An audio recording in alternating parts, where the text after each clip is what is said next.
তওয়া সিদ্দিকীর খাতা খুলে দেব, উনি একটি ক্রিমিনাল। প্রিয় দর্শক, আরপিএস বাংলা টিভি, সঙ্গে আমি রায়হান। দর্শক, প্রথমে শওকত মোল্লার ওই ভিডিওটি দেখুন, তারপরেই বলছি। খাতা খুলে দেবো, আপনার খাতা আমার পকেটে আছে। আপনি কি করেছেন না করেছেন, কোথায় কি সুবিধা নিয়েছেন, সব বলে দেবো একদম। দেখুন, এটাও একটা ক্রাইম, এটা ক্রিমিনালের ভাষা, সমাজ বিরোধী খুনিদের ভাষা এটা। আর আমার লড়াই তো এই ভণ্ডর বিরুদ্ধে, আব্বাসের বিরুদ্ধে। আমার লড়াই আরেক ফাজা নওশাদের বিরুদ্ধে, আমাদের দুজনের বিরুদ্ধে লড়াই। আমি ওখানে মেহরাব সিদ্দিকী আছেন, এই ফুরফুরা শরীফের মধ্যে একজন শিক্ষিত মানুষ। ওখানে ওমর সিদ্দিকী আছেন, একজন বুজুর্গ মানুষ। ইসমাইল সিদ্দিকী আছেন, নুরুদ্দিন সিদ্দিকী আছেন, সানাউল্লাহ সিদ্দিকী আছে, সামিম সিদ্দিকী আছেন, তামিম সিদ্দিকী আছেন, অনেক অনেক পীরজাদারা আছেন। ওই আমরা তো তাদের বিরুদ্ধে বলি না। তবে ক্রিমিনালের মতো যে ভাষা বলছেন বন্ধ করুন। আমরাও বলতে পারি, হয় বন্ধ করবেন, না হলে এর পরে খাতা খুলে দেবো। আপনার খাতা আমার পকেটে আছে। আপনি কি করেছেন না করেছেন, কোথায় কি সুবিধা নিয়েছেন, সব বলে দেবো একদম। মুখ খোলাবেন না। আমরা আপনাদের মতো অত নিচু মন আমাদের নয় যে আমরা হুটহাট করে কারোর সম্পর্কে কোনো কথা বলবো। যারা রাজনীতি করছে, রাজনীতির নাম করে ধর্মকে ব্যবহার করছে, আমাদের এই দুই ভণ্ডের বিরুদ্ধে লড়াই। যদি বুকের পাটা থাকে, আমাদের বিরুদ্ধে লড়াই করবেন, এটুকু আমি বলে দিলাম আজকে।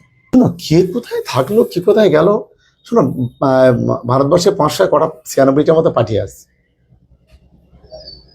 তাই হচ্ছে তাদের মধ্যে একটা। কোথায় গেল, মিমে গেল, কি আইএসএফে গেল, কি বিজেপিতে গেল, কি সিপিএমে গেল, কে কোথায় যায়, কে কোথায় খায়, কে কোথায় দেখে, ওসব আমরা দেখি না। আমরা একটা নীতি, একটা আদর্শ, মমতা বন্দ্যোপাধ্যায়ের আদর্শ, অভিষেক বন্দ্যোপাধ্যায়ের নীতি নিয়ে আমরা চলি। আমরা এই নীতি, নৈতিকতা, আদর্শ, তৃণমূল কংগ্রেস আদর্শ নিয়ে চলি। ফলে এরা তো সেই সকালে একরকম আর বিকালে একরকম। 10 বছর ধরে মমতা বন্দ্যোপাধ্যায়ের গান গাইবো, আর 10 বছর পরে হঠাৎ করে মমতা বন্দ্যোপাধ্যায়কে গালাগালি দেবো, এই কালচার আমাদের নয়। আমিও বলবো যে ভদ্রভাবে কথা বলুন, ভদ্রভাবে লড়াই করুন, আমরাও ভদ্রতা দেখাতে পারবো। আপনি অভদ্রতা করলে আমরা অভদ্রতা করব, সেটা আপনাদের সম্মানটা ভালো যাবে না। আর ওদিন শেষ হয়ে গেছে। আপনি এই ভক্তর কথা বলছেন না, ভক্ত আমরাই ভক্ত, আমাদের ছেলেরাই ভক্ত, আমাদের লোকেরাই ভক্ত। কিন্তু কেউ যদি রাম রহিম বাবার মতো যদি আচরণ করে, এটা কোনোদিন ভক্তরা মেনে নেবে না। এটা মনে থাকা উচিত। যেন এটা খুব ভালোভাবে সম্মানের সহিত বলছি, সতর্ক হওয়ার জন্য বলছি, আর অনুরোধও করছি, সাবধান হওয়ার জন্য বলছি, অনুরোধও করছি। বেশি ঘাটাতে যাবেন না, ঘাটালে নিজের আখের নষ্ট হবে। দেখলেন, কার্যত তওয়া সিদ্দিকী দায় কি ফুরিয়ে গেছে? শাসক দলের কি ওরা দায় ফুরিয়ে গেছে? আজকে তাই যে তওয়া সিদ্দিকীর দুলে ঠেলে দেওয়ার চেষ্টা। আজকে যখন দেখছি আমরা যে কাসেম সিদ্দিকী যখন থেকে এই শাসক দলে যোগ দিয়েছেন, তখন থেকে কিন্তু তওয়া সিদ্দিকীর মুভমেন্ট আলাদা রকম ঘটছে। যে একটা শাসক বিরোধী আর একটা হক কথা, একটা সত্য কথা বলার চেষ্টা করছেন উনি। ক্রমশ উনি তো সঠিক কথাটা বলছেন না, মানুষের সামনে তুলে ধরছেন না, কিন্তু ইঙ্গিত দিচ্ছে, সেটা আমরা বুঝতে পারছি। যে শাসকের পুরো বিরোধিতা করছে তা নয়, ইঙ্গিত দিচ্ছে। তবে মানুষকে, বাংলার মানুষের বোঝার জন্য ইঙ্গিত দিচ্ছেন তওয়া সিদ্দিকী। সেইখান দিয়ে শাসক কি বুঝতে পেরেছেন যে তওয়া সিদ্দিকী তেজপাতা হয়ে গেছে, যে ওরা আর কোনো কাজে লাগবে না। তাই কি শাসক দল ওনাকে দূরে ঠেলে দিচ্ছেন?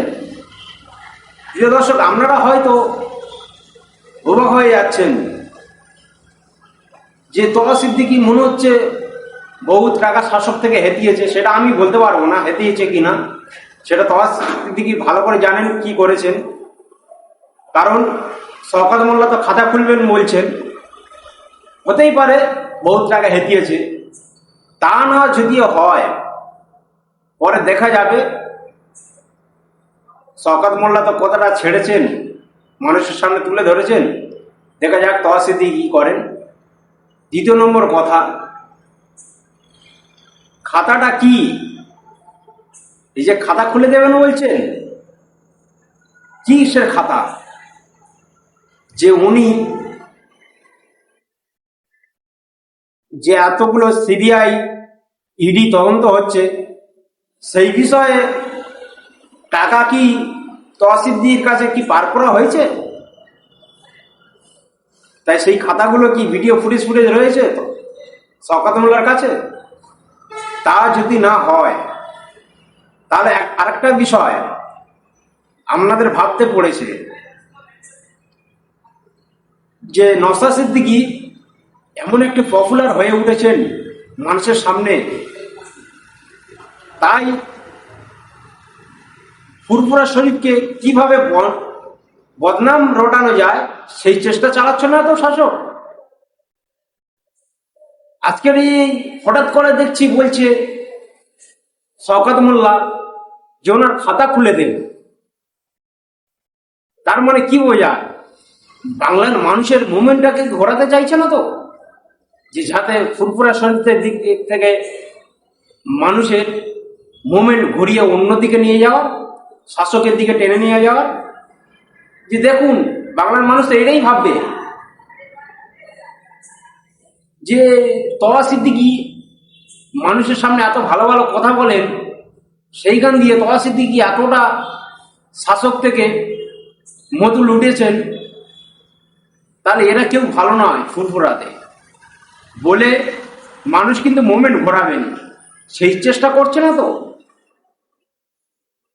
যে যাতে নওশাদ সিদ্দিকীকে দমানো যায়। এর ভিতরে নওশাদ সিদ্দিকী এই কারণে আসছে, কারণ ফুরফুরা শরীফকে যখন বদনাম করবে তখন বাংলার মানুষ তখন এই ফুরফুরার দিক থেকে মুখটা সরিয়ে নেবেন।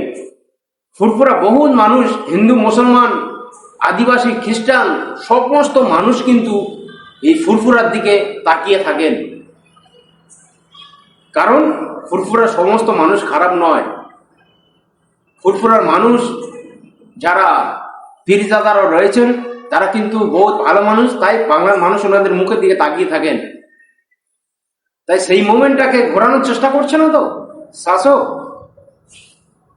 প্রিয় দর্শক, বিষয়টা আমি অতটা কিছু বলতে চাই না, কারণ ওনাদের মধ্যে বিষয়। তবে দেখা যাবে শওকত মোল্লা যেহেতু খাতা খোলার কথা বলেছেন, তওয়া সিদ্দিকী কি বলছেন দেখা যাক বিষয়টা কতদূর যায়। আর একটা বিষয়, আপনাদের কি মতামত রয়েছে অবশ্যই কমেন্ট বক্সে জানাবেন। ততক্ষণের জন্য ভালো থাকবেন, সুস্থ থাকবেন, দেখা হচ্ছে নেক্সট ভিডিওতে।